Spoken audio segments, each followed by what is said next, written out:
Aujourd'hui, je vais vous raconter l'histoire de Jessica, une femme discrète qui croyait enfin avoir trouvé l'homme capable de transformer sa vie, avant de découvrir que derrière des mots tendres, derrière des promesses d'amour et derrière un visage qu'elle regardait chaque soir avec le sourire, se cachait en réalité l'un des plus grands cauchemars de son existence. Et ce qui rend cette histoire encore plus troublante, c'est qu'elle est inspirée de faits réels et qu'elle est arrivée à une de mes connaissances. Jessica avait 42 ans et travaillait depuis de longues années dans une compagnie d'assurance où tout le monde la décrivait comme une femme sérieuse, irréprochable et incroyablement discrète. Le genre de personne qui arrivait toujours à l'heure, qui ne faisait jamais de vagues et qui consacrait tellement de temps à son travail que sa vie personnelle semblait presque avoir disparu avec les années. Elle vivait seule dans un appartement calme où les soirées se ressemblaient toutes, entre les dossiers qu'elle ramenait parfois du bureau, les repas rapides devant la télévision et ce silence pesant qui devenait de plus en plus difficile à supporter à mesure que les années passaient. Car même si Jessica faisait semblant d'être heureuse devant les autres, au fond d'elle, elle souffrait énormément de solitude. Et puis un soir, alors qu'elle faisait défiler distraitement son fil Facebook après une longue journée de travail, une notification attira soudainement son attention, car un homme venait de lui envoyer une invitation. Jessica hésita quelques secondes avant d'ouvrir le profil, puis quelque chose bascula immédiatement dans son esprit. L'homme s'appelait Amir. Il avait environ la quarantaine, un regard sombre plein d'assurance, un visage élégant, presque magnétique, et cette allure de bel homme ténébreux qui correspondait exactement au style d'homme qu'elle avait toujours aimé en secret sans jamais vraiment l'avouer. En découvrant qu'il vivait au Maroc, Jessica se rassura immédiatement en se disant que cette invitation n'irait probablement jamais très loin, car après tout, accepter quelqu'un sur Facebook ne voulait strictement rien dire. Et puis cet homme était peut-être déjà marié. Alors sans trop réfléchir, elle accepta. Quelques heures plus tard, elle reçut un premier message. Et dès les premières lignes, Jessica sentit quelque chose de différent. Parce que Amir écrivait avec énormément d'élégance. Ses mots étaient raffinés, polis, presque rassurants. Et il donnait l'impression d'être un homme extrêmement cultivé et parfaitement éduqué. Si bien que la conversation qui devait durer quelques minutes seulement, continua pendant des heures, puis reprit le lendemain, puis encore le jour suivant. Très rapidement, leurs échanges devinrent totalement incessants, au point qu'ils finissaient par parler du matin jusqu'au milieu de la nuit, comme deux personnes qui auraient eu l'impression de se connaître depuis toujours. Et Jessica découvrait chaque jour un homme attentionné, drôle, protecteur et incroyablement présent émotionnellement, si bien qu'elle commença peu à peu à vivre dans une sorte de monde parallèle où tout semblait enfin avoir un sens.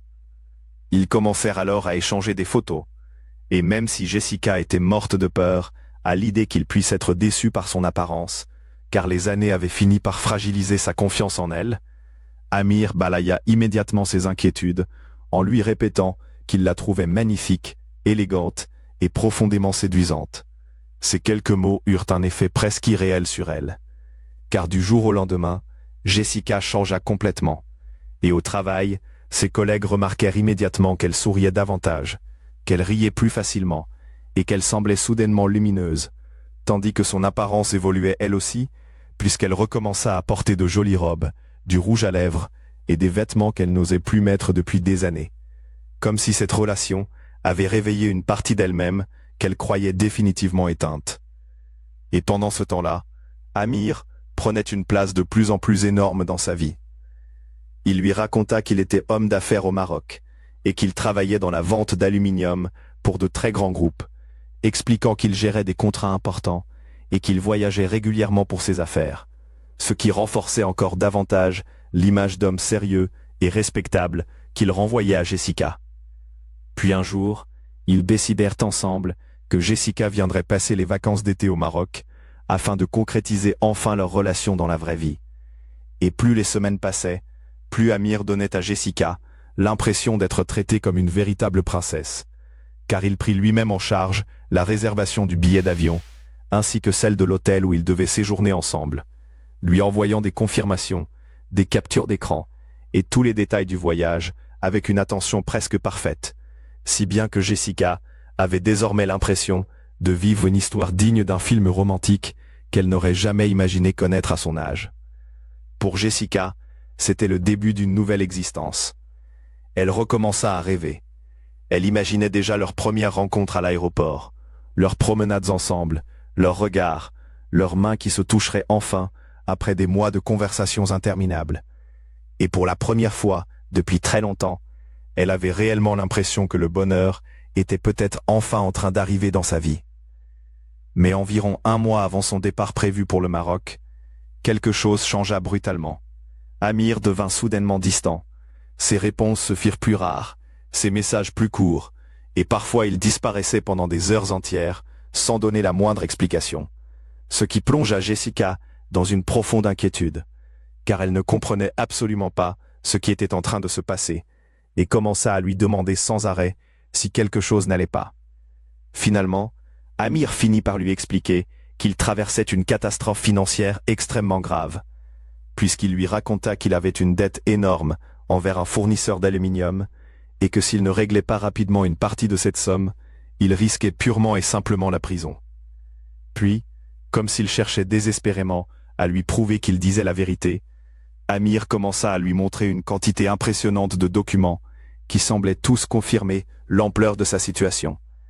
Car il lui envoya des courriers d'avocats, des papiers de justice particulièrement inquiétants, des échanges administratifs remplis de termes alarmants, ainsi que des captures de son compte bancaire, censées démontrer qu'il avait déjà réuni une grande partie de la somme demandée. Et plus Jessica découvrait ces éléments les uns après les autres, plus elle avait l'impression d'être face à des preuves impossibles à remettre en question, tant tout paraissait cohérent, détaillé et parfaitement crédible. Amir expliqua ensuite qu'il avait réussi à rassembler environ 100 000 euros, mais qu'il lui manquait encore 50 000 euros afin d'éviter la catastrophe.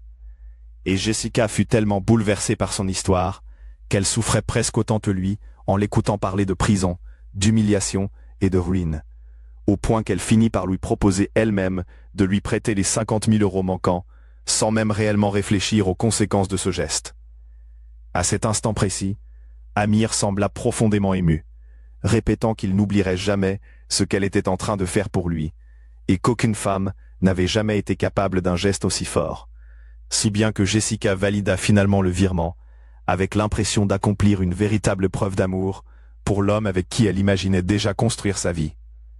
Pourtant, dès les heures qui suivirent ce virement, quelque chose changea brutalement, comme si une présence qui occupait chaque minute de son quotidien venait soudainement de s'éteindre, sans laisser la moindre trace, au point que dès les heures qui suivirent ce virement, quelque chose changea brutalement, comme si une présence qui occupait chaque minute de son quotidien venait soudainement de s'éteindre, sans laisser la moindre trace. Les appels cessèrent presque immédiatement, les messages devinrent inexistants, et ce téléphone qu'elle regardait encore quelques heures plus tôt, avec excitation, devint progressivement une source d'angoisse permanente, au point que Jessica passait désormais ses journées entières à fixer son écran, dans l'espoir absurde de voir apparaître une notification venant d'Amir. Puis quand elle relut une nouvelle fois son dernier message, « Merci pour ton virement et ton soutien, je n'oublierai jamais cela », un profond malaise commença lentement à s'installer dans son esprit. Mais malgré cela, Jessica refusait catégoriquement d'imaginer qu'elle ait pu être victime d'une arnaque. Car dans sa tête, une autre idée beaucoup plus terrible commençait à prendre toute la place. Elle était persuadée qu'il avait peut-être eu un accident, qu'il lui était arrivé quelque chose de grave, ou qu'il avait peut-être réellement été arrêté à cause de ses problèmes financiers. Au fil des jours, cette inquiétude devint une obsession permanente, si bien qu'elle passait parfois des nuits entières à imaginer Amir blessé, hospitalisé ou enfermé quelque part sans possibilité de la contacter. Tandis qu'elle continuait encore à regarder régulièrement les réservations d'avions et d'hôtels qu'il lui avait envoyées comme une preuve rassurante que toute leur histoire était réelle. Puis les jours se transformèrent en semaines, et Jessica sombra progressivement dans un état psychologique extrêmement inquiétant, parce qu'elle vivait désormais comme une femme enfermée dans un cauchemar dont elle refusait encore de se réveiller.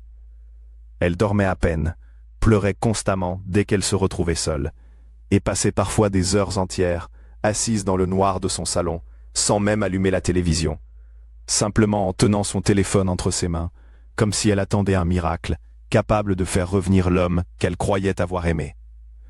Au travail, la situation devint rapidement visible pour tout le monde, car Jessica n'était plus du tout la femme organisée et irréprochable que ses collègues avaient toujours connue.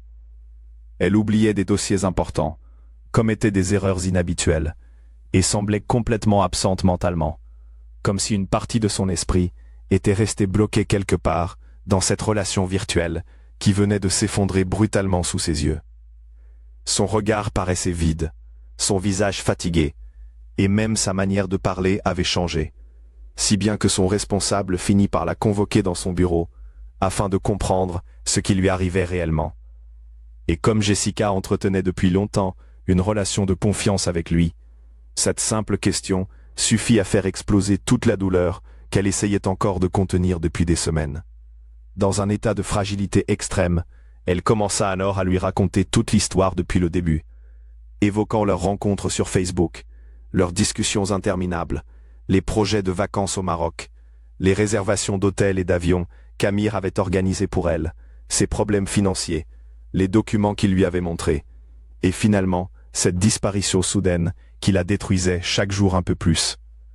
Puis, les larmes aux yeux, Jessica murmura qu'elle avait peur qu'il lui soit arrivé quelque chose de grave, expliquant qu'elle n'arrêtait pas d'imaginer un accident ou une arrestation, et qu'elle était persuadée qu'un homme qui avait préparé autant de choses pour elle ne pouvait pas simplement disparaître volontairement.